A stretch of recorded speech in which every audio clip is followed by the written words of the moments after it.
Exciting news, everyone. My new book, I Wish I'd Quit Sooner, is officially out now. You can grab it on all major book retailers and online distributors, and the audiobook is also available on all the popular listening apps. Visit drlaura.live or check the link in the show notes to get your copy today. Hello, everybody. Welcome to another episode of Where Work Meets Life. I'm Dr. Laura, here today with Max Klau, an author, coach, and founder of the Center for Courageous Wholeness. We're doing an episode on servant leadership, why today's leaders must confront their shadows. So this will be very important, provocative, thought-provoking, and a little bit more about Dr. Max Klau. He was introduced to me through one of my other podcast guests, Sabina Awad, who did an episode with me and said, here's some people you should talk to. They've written amazing books. They're thought leaders, and Max was one of them. He is the founder of the Center for Courageous Wholeness, an organization dedicated to helping individuals and organizations integrate shadow, serve others, and scale inner development.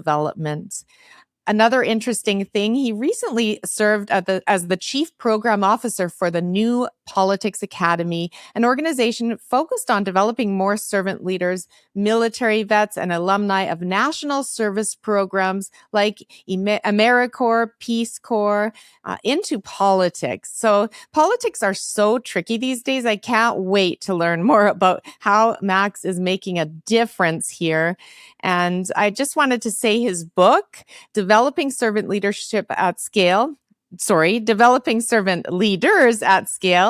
How to Do It and Why It Matters, is a powerful resource published this past September.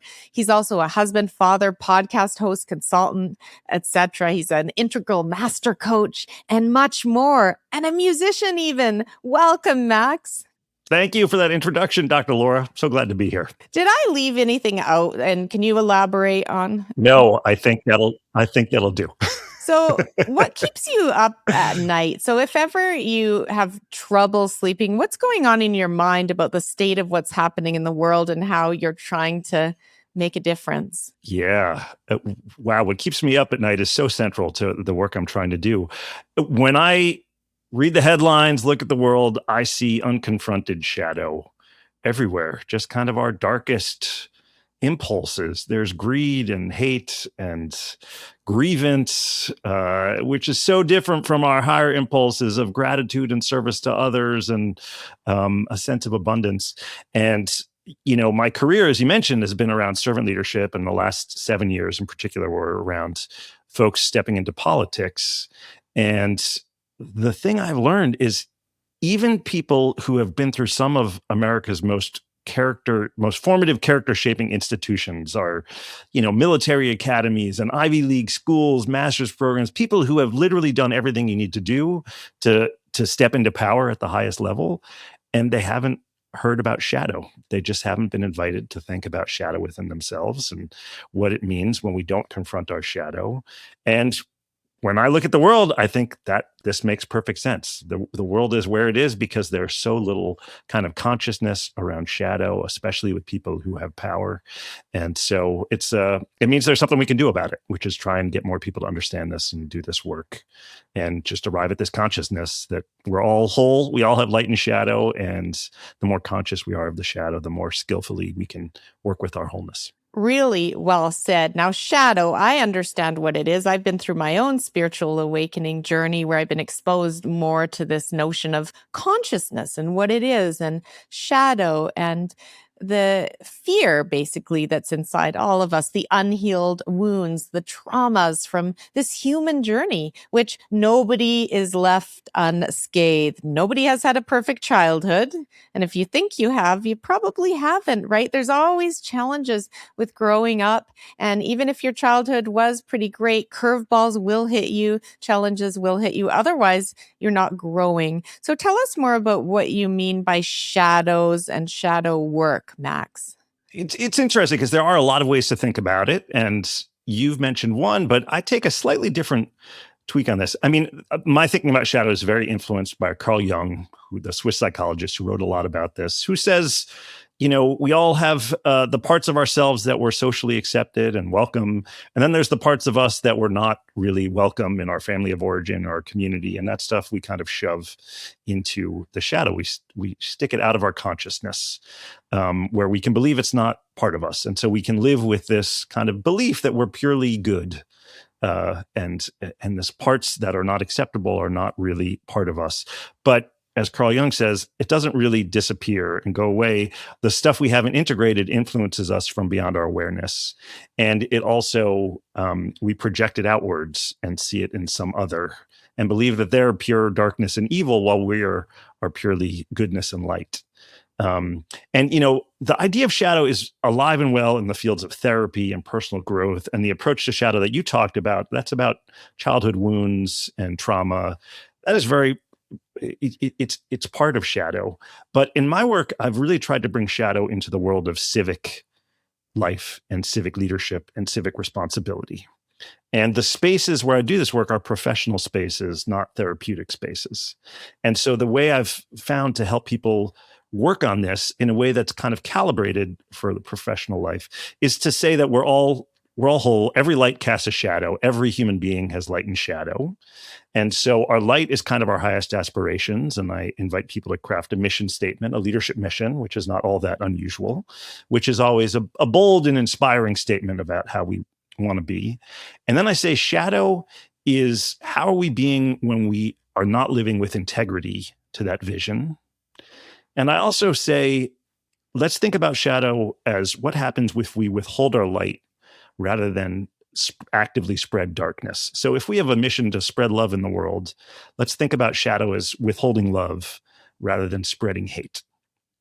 So it is a way to invite people to think about wholeness and what are the parts of myself that I'm really uncomfortable with, but we're not inviting people to open up deep wounds or try and process trauma in a way that it's not really appropriate for the conference room on a Tuesday afternoon. So it's a way to do this work in professional contexts that is deep, but also kind of safe and appropriate for those settings.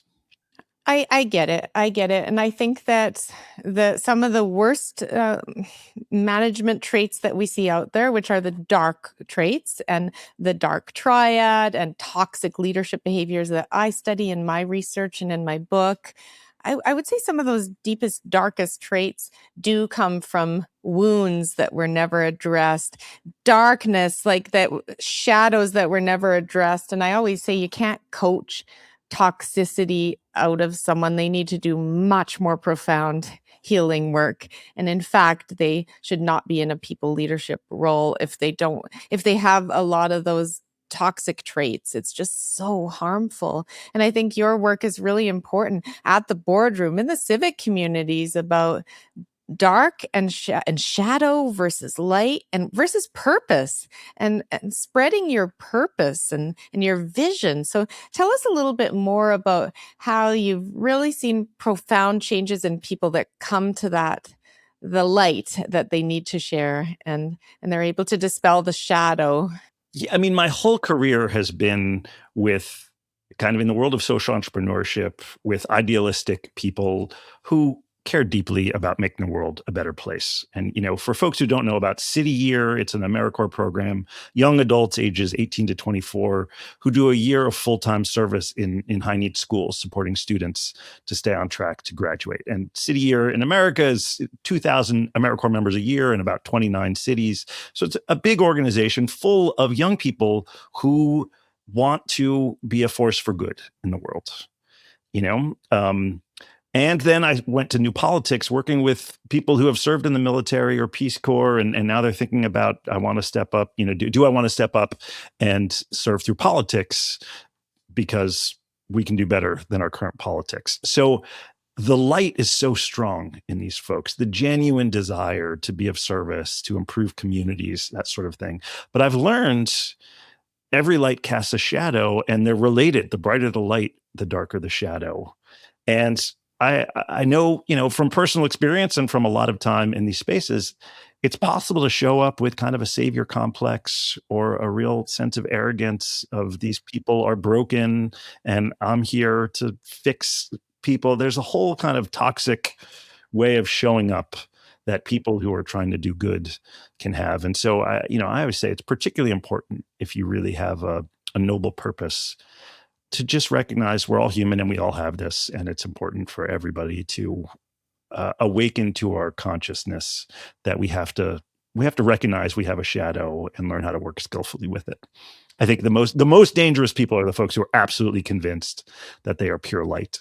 Yes, and they can be the head of a national charity, an international charity. In all of these roles, you can have people who are led from a place of ego or a place of soul heart. And I've seen both. I've seen, loads of toxic leadership in places I wouldn't expect it, like in nonprofits. And I think it's that heroic ego of I'm doing great, so I can treat people however I want because I'm doing great things for the world. Yeah. I mean, I often say I've met a lot of people who claim to love humanity and are pretty horrible to their fellow humans. It's not all that unusual. Yes, it's those disconnects, which can be conscious, subconscious, or both, right? But if you don't have the self insight and the ability to ask questions and take feedback and gather information about yourself, then you have stopped growing, basically. And that's no good at any level of leadership. Yeah, and I think it can be tempting to frame this as like it's a personal flaw of people who haven't done this work. But I'm really recognized that there are so few institutions that know how to do it skillfully. There are so few places that will invite you into this and say this is part of the work we need to do. And that's why I wrote the book and why I launched the center of we just need more institutions, more places that are able to invite people into this and guide them through it skillfully. Because it's not just a personal, if you've never heard about this or never been shown how to think about it, and that's the world we live in, yeah. How on earth could I be a servant leader if I don't even know what goes into that? And I don't even know how to take the steps forward to be that. And that's the light that you're shining, Max, into the world is how we grow more servant leaders and invite people into servant leadership, no matter the industry, no matter government, for profit, small, medium, large, etc., right? So let's talk about, first of all, what servant leadership is. Because, I mean, we know that term, but there's a lot of people who still don't. Yeah. I mean, I always say it's a very ancient idea. Pretty much every wisdom tradition from around the world says kind of the highest level of spiritual evolution is to live your life in service to others with a particular focus on folks who are, marginalized and vulnerable. And from the Buddha to Jesus to like all around the world, that's that message. Now it got kind of a modern incarnation when Robert Greenleaf wrote a book about servant leadership in the early 70s and kind of brought it into our modern lexicon. And his statement is the best test of a servant leader is, are they focused on the growth and development of others? Do they leave others kind of more empowered and capable and able to themselves serve others? And that's a very different motivation from the people who are in it to feed their own hungers for power or control or wealth. So that focus. And he was writing at the time of Watergate when there was this incredible distrust in government institutions, and if only we had that level of trust these days. But he said this: we need a different kind of leadership to restore trust. We need people who understand servant leadership. So that's the idea. And it's, of course, alive and well in, programs like AmeriCorps and people who are interested, the military vets. And, there are plenty of people who are oriented towards service. Yeah, I'll pause there. Yeah, I think it's a great term. And it's the polar opposite from toxic leadership, which is on the opposite of the continuum. And then there's everything in between, right? There's all different gradients of leadership. And I really liked how you said it's not the person's fault if they haven't had the right training. If they were hired and promoted into these levels and they weren't ready for it, that's not their fault, right? Or if they haven't been supported properly. But this is a call to action about getting to that place of servant leadership, because that's the ultimate. Then you retire and at the end of your life, you realize that you made a big difference and you've left a legacy of growing other leaders. There's no greater legacy. Absolutely. And one thing I've learned from this, part of me when I first started was like, are you crazy? You're going to try and get everybody to talk about shadow? Like, that's terrifying and scary. One thing I've learned is it builds people's compassion. I mean, when we say we're all human beings, we all have this, we all have to stop judging and shaming ourselves for having a shadow and learn to work with our own shadow with compassion. And when we can do that, we can hold other people with compassion and shift from I'm purely good and they're purely evil to all of us are on this journey of working with our wholeness. And the key to being with our wholeness is compassion, and so that's the energy I try and bring. And the longer I've done this, the more I've realized just it's not a surprise so few people have done this, because it's just so rare to be invited into it in a place that does it skillfully. And this is why I'm guessing that you wrote Developing Servant Leaders at Scale, how to do it and why it matters. So tell us more about the book, what led to that book, who the book is for. It begins with the story of my arrival at City Year, which again is this AmeriCorps program, which when I got there, it was already 18 years old and at 15 different sites and had about 1,500 core members. So it was already a national nonprofit and an incredibly high-performing organization. As both a natural introvert and somebody who had studied leadership, I just operated with this belief you can't develop leaders without reflection. And so I felt like the thing I could contribute is a powerful, scalable reflection experience that was integrated. It's not higher education and it's not a traditional job. This is service where people are going out into high-need schools and it's very intense, And how do you really build an organizational capacity to invite people to turn inwards and pay attention to their own inner journey? And the thing I learned very quickly is there's a lot of resistance. There's a lot of people who don't like doing it, who are, kind of angry at being told they have to do it. And in no way is it so easy. At the beginning, it was like, let's give people an hour to reflect and it'll be awesome. And very quickly we realized that was not the case at all. Like, to just open up a space without structure and clarity about what you're inviting people into, people just start venting and complaining. Like, the first 2 chapters of the book are just like all of the walls that I kept hitting. And as I tried to figure this out and all the obstacles that I had to find my way around. But over time, through just constant trial and error, I figured out, how do you invite people into this? How do you help people understand it? How do you train kind of talented non-professionals to facilitate these spaces so that people are like, that is a productive use of my time? And I'm very grateful that that happened, And then all of that's the reason I was hired by New Politics. And, I was employee number 1 at New Politics. And it's now been around for 9 years, and a bunch of the folks we've supported are now some of the most prominent politicians fighting for democracy in America. And they've been through this work, and I just think it's important. It's an important story about how do you invite these servant leaders to do this kind of inner work, both to figure out, like, do I feel called to step up and do this really crazy, scary thing? And what's the inner work I need to do to continue to lead from my mission and not slide into my shadow when I have power, which is seductive and, corrupt, has the potential to corrupt. So how do we guide people through inner work so that they can stay aligned with mission? And they can stay grounded and not get the ego into the driver's seat of the car. Correct. It's the ego that takes control, and then it's just self-centered and greedy and power hungry. The ego is, right? Yeah, absolutely. And it's not unusual to go into this for the right reasons. And as you have power, to get focused on your own self-preservation and your own hungers for things and our theory is, the more conscious we are of the need to do this work, the more we can be in those spaces of power and walk the path intentionally without sliding into the dark side. Absolutely. And the way that politics is set up here in Canada and down there in the US and in many parts of the world where that we have voters and a democracy is, they're always about the next term, right? The next term of governing and how they can make sure they win again. And it, it can corrupt so badly.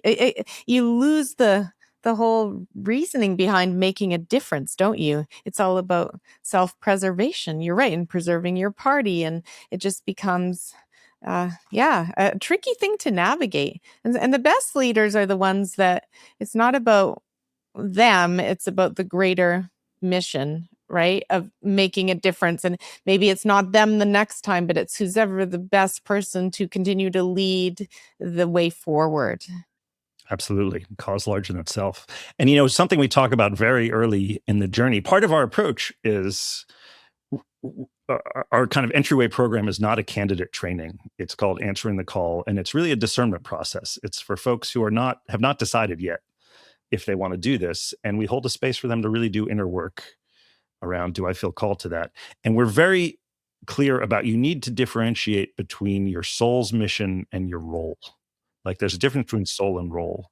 Ideally, our mission comes from our soul and we can express it through our role. But in politics, you might encounter situations where you need to risk your role to have integrity with your soul. So you have to be clear, like, what is my soul called to? And not get attached to, I'm the senator from so-and-so, or I'm on the school board. And so I am my role. Because once you get into that place, you're focused on preserving your role rather than being of service. Call it your 3D identity, the persona that you put on, because the roles are all temporary. Job titles, your office space, whatever it is, your nice view, it's a temporary 3D phenomenon, but we get stuck in that. And And hopefully we express our mission through those roles. I mean, it's very possible to have a role that's really aligned, but it is important to not get confused. So let's look at me, for example. So people say, oh, you'd be good in politics, Laura, because you're a good speaker, right? I'm a professional speaker and I have a lot of passion for whatever it is I'm doing. And, when I get into nonprofit roles, like my current chair role, and I speak for the nonprofit, I do so with such passion. And they say, you should go into politics. They need more people who are balanced in their perspective, and which I am. I'd say I'm a centrist, and there's really no center right now. It's all really left or really right. And I think the right answer is actually in the center. But that's me. But people say you'd be good at that. But I'm highly sensitive. I'm a highly sensitive person. And I feel that it would just hurt me to the core. So, but how would you go about navigating that with someone like me? It's exactly what Answering the Call is about. This is our kind of entryway program. And again, it's a discernment process. And it's for folks like you. There's a lot of folks like you where just multiple people have said, you'd be great at this. And so there's this voice in your soul of like, is this something I feel called to? And we invite people. Part of it is inner work around what's your mission and your shadow and why do you serve? Like, what are your core values? That kind of stuff. But we also hold a space for people to just bring to the group, like, here's my concerns. Here's and just a space to process it. And what amazes me is how human all these people are, and how many people are worried, like, I don't know if I can handle it. I don't know if I can do that to my family. I don't know if I have the, who am I to step up and do that? And what I find is so many people have these questions and concerns that they've never just been able to talk it through with other people. And there's tremendous power. And plenty of people come through our program and are like, now I'm clear, I don't want to do this. But there's also plenty of people who realize, I won't have integrity with myself if I don't step up in this way. And that is the kind of clarity of purpose somebody needs to do this, And I do a lot of most of my coaching work is with folks who are running for office, and they feel it. They're human beings. None of these folks are robots. It's hard, but they're also clear about why they're doing it. And so they're like, I'm in. I need to do this to feel like I am the person I want to be. And when I speak about sensitivity, I think we need more people who are sensitive in politics because that brings greater compassion and empathy, something that's missing a lot out there these days, I would say, across the world, is the compassion and empathy in those political roles. And, it means politics naturally draws people who are driven by hungers for power and control and are not empathic and just, and I think a lot of people are realizing if nobody different steps up, then of course we have this. It's going to be more of the same, right? Yeah. And I think it's about people who are more sensitive and empathic, learning strategies to protect themselves from the onslaught of attack, which will, whenever you're casting a bigger light, you said there's more shadows and there's more darkness that will come at you to try to bring you down. And it's about how you rise above that and not take that personally. Yeah, and there's, a whole journey people go through. They do get a thicker skin. Candidates, months into their campaign, have a thicker skin than early. You start to understand how it works and how to hold it and how to be with it. But also, they're all human beings, and these, the attacks land, and there's all kinds of human emotions that go with it. And the people who step up are the folks who say, uh, I just want to get in the arena and I care about this enough to fight for it. So you're doing such important work, Max. I'm just honored to be here with you. Thank you for doing what you're doing. Well, full credit, New Politics, founded by an amazing woman named Emily Cherniak, who's really the founder of this. And she's got an amazing team. I'm still involved as a senior advisor and love to be connected. But, it's a whole team doing this stuff. Way to go, Emily. Fantastic. That takes, such courage. But back to the book. So scaling servant leader or developing servant leaders at scale. So who all would this book apply to? The primary audience is anybody who is in a position to kind of shape an organization's leadership development practices. It's not a personal how can I become a servant leader, although there's pieces of that, but it's really if you are in a position to shape an organization's capacity to do leadership development, here is a way to do inner work in a scalable way, in a way that complements all the other work that HR has to do. You have to do, there's skills and competencies and performance management. And, part of the book is how do we weave all this together so that a high performing organization does all the training and development it usually does, and then adds in this kind of deeper, way of being. Like, how do we connect with our deepest journey while we're immersed in all of this? And for organizations that are developing servant leaders, for founders, philanthropists who are thinking about how do we build movements of this, it's for the folks who are thinking about we just need a lot more people stepping up to be of service. And how do we do that powerfully at scale? Mm-hmm. And it can be in any organization, really, that we need more servant leaders, because what that'll do is develop much more of a people-centric culture, which will perform strongly in the markets, in whatever industry you're in, but you'll do so through bringing out the best in people, right? Bringing out their motivation, their career, their spirit, their passion for whatever role they're in versus just going through the motions and surviving versus thriving. The transformation at the personal level of just being able to say, I have a shadow, I can work with it, I'm aware of it. But then to have an organization that can talk about it, that's a whole nother thing where that stuff becomes discussable, and the organization can hold it with skill and compassion. That is a whole level of stuff that organizations really struggle to go anywhere near, and to say our organization is going to be a learning community of folks who are working skillfully with light and shadow, that's a powerful shift. No, it sounds woo-woo to a lot. A lot of them would be like, no, get that back into church, right? Get that into the Catholic Church. Good, evil, done, push it away. But it's not that. It's lightness and darkness, which transcends any one faith or religious doctrine. And I use Star Wars. I use a lot of pop culture and mythology as a way into this.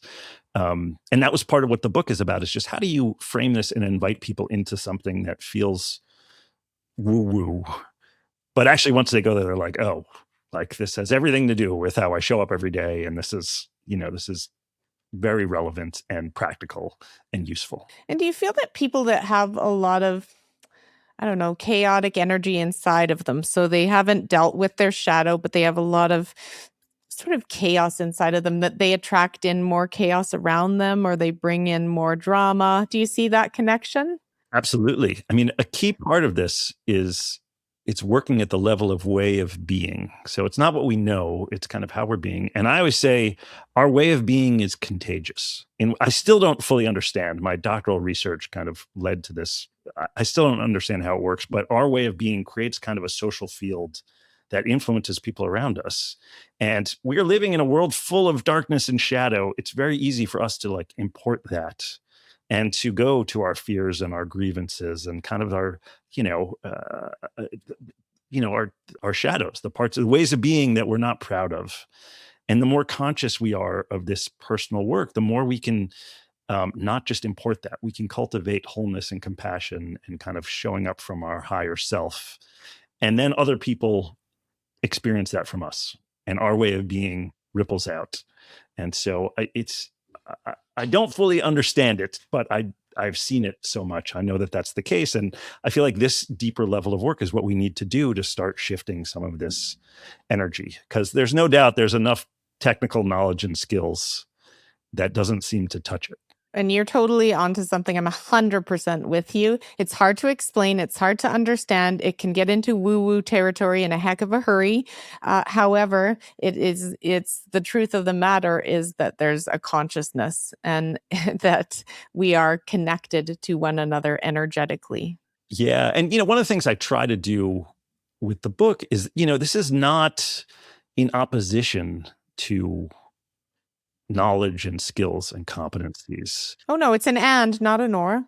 It's a compliment, yeah. And how do we work with all of it and honor all of it? But I do think there's a default of just not going near this kind of deeper stuff in ways that means the deeper level is just not touched. And for me, in my field of industrial organizational psychology, it's all the science of psychology, the research methods, the hypotheses, all of that, and that still all matters very much to me. But it's an and. It's the science matters, and the intuition and the consciousness and the energetic connections that matters too. And I think the field of quantum physics is doing a really good job of starting to bring that to light. The more and more is happening, where you get neuroscientists who are speaking to both elements, the science and the what before would have considered, pure spirituality, consciousness work is now, oh, there's a quantum field. There's something here energetically. There's more than meets the eye that way. And so it's really neat to see the dots connecting over our lifetime, isn't it, Max? Yeah, and so much of science is taking this place where kind of ancient wisdom is revealing its truth, that we're all interconnected and everything is relationship and everything is alive and exchanges of energy. And it gets us past this kind of Newtonian clockwork world that worldview is destroying us, and the science is saying we have to get past it. And it is a challenge to help people move past those assumptions. They're so deep, those worldviews and those mindsets, so deep in our souls, it's hard to even realize how they shape the way we understand things. But that's part of what this work is about. Absolutely. And you are a Harvard Graduate School of Education grad, by the way. Like, you are Harvard educated and you're saying this stuff. So, Well, I've gone very deep into the science of living systems and social change. And, I have my first book is called Race and Social Change and was a study of systemic racism. And briefly, I was studying youth leadership.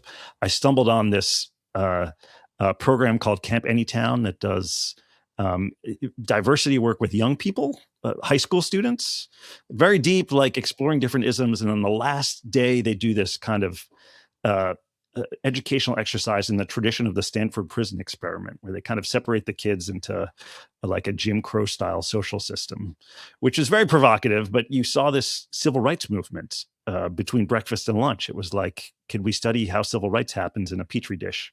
So I studied 3 of those And the totally unexpected finding was all three of them unfolded in completely different ways.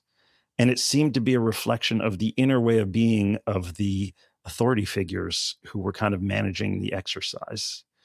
And I didn't expect to see that at all, but it just really led me to this deep understanding of how this kind of the energy and quality of presence we bring calls forth systems in ways that are way beyond what we usually think about. Well, that is just terrific. So I obviously you're someone who's always learning and developing. What do you listen to? Maybe one podcast, one book that you've been listening to lately for your own growth and development, Max? Yeah, I'm a big fan of Elise Lunan and Pulling the Thread. For folks that haven't heard of her, I just love her.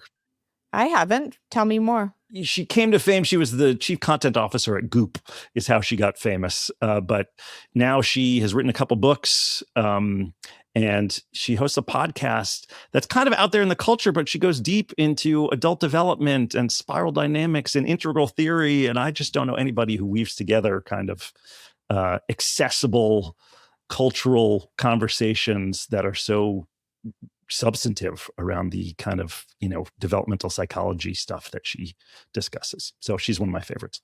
Fantastic. And then my final question as we wrap up this important episode is, what is one wish you have for a better world when it comes to the work you do? I am trying to catalyze a global conversation about shadow. I just feel like we have hit the limits of our ability to respond to all of these crises without working with our wholeness. And even some of the most high achieving people I've encountered have not really encountered this or done this work. And so I'm out to try and change that and see if we can get a whole lot of people understanding shadow and doing that work in the years ahead. Incredible. And I'm so glad to be able to support this mission that you are on and walk alongside to encourage people to dig deeper into their shadow. At any level of power that you're in, this work needs to be done. So thank you. Thank you, Max, for being an incredible light in this world. And I look forward to staying in touch. Thanks for having me, Dr. Laura. I appreciate it. Stay well. Thank you for tuning in to Where Work Meets Life. If you found this content valuable, please rate, review, and share with others who may benefit. If you're struggling in your work life and need support, I offer coaching sessions. You can book a complimentary consult on my website. I'm also a passionate keynote speaker and would love to discuss your professional speaking needs. Visit my website, drlaura.live, to sign up for my monthly e-newsletter filled with tips and resources to help you stay well.